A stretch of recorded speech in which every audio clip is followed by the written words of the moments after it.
the Zombie Apocalypse Diaries thing. It's actually going to be a bit of a discussion. I've been thinking quite a bit here and there about this thing called quantum tunneling that they've discovered. It's a reality. It's quantum entanglement or entanglement. It's where electrons come in pairs. And what's interesting about it is it's also connected to another phenomenon about electrons, where they exist in what we describe as electron clouds. What's just interesting about them is if you look at the electron clouds of, say, hydrogen, which, if I recall correctly, has one electron. The electron cloud is two...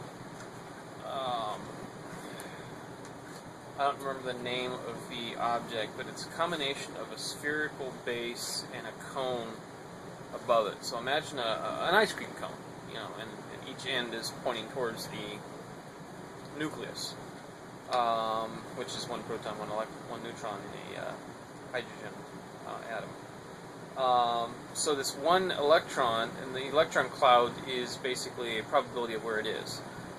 And it can either be on one side or the other. Global. And what I always thought was interesting is that there's no connection between the two electron clouds. So the electron magically appears on one side or the other in either one of these electron clouds. And how does it get there? And I was always curious about that. And so there's this other aspect of electrons that's, like I said, it's called quantum entanglement, where they come in pairs. And these pairs have what they call spin.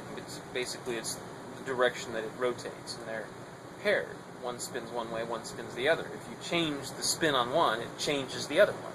And that's they're actually able to do quote-unquote encrypted communications. Chinese just actually put up a quantum satellite where they do this quantum entanglement with electron pairs, where they put one pair in the satellite and the other pair down in China somewhere, and are able to communicate that way with the satellite, apparently.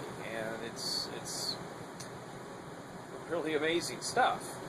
So, how do you explain that you were able to take electron pairs, split them apart, and take them great distances and communicate between them? You affect one with the other, no matter how far apart they are.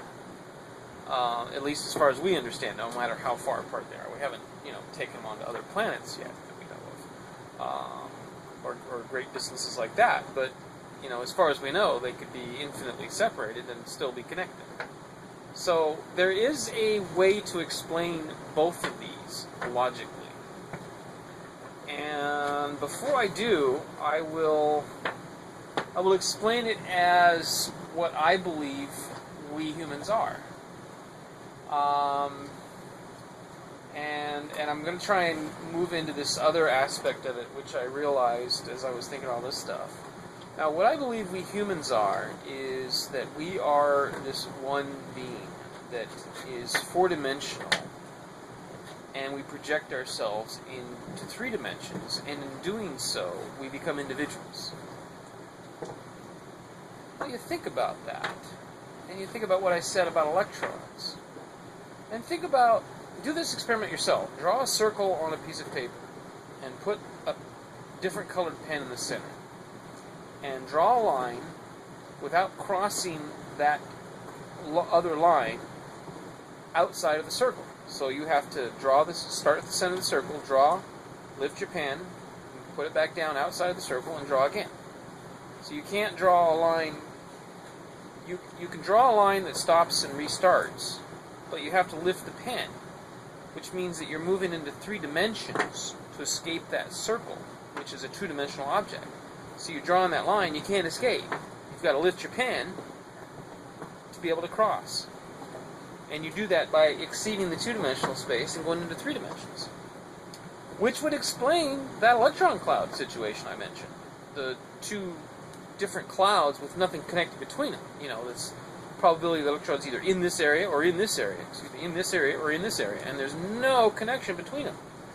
Well, this 4 dimensions to 3 dimensions, from the 3 dimensions to 2 dimensions, or 2 dimensions to 3 dimensions, is a good explanation, don't you think? You mean you lift your pen off the two-dimensional object and you put it back down, and you've magically exceeded this circle, this barrier.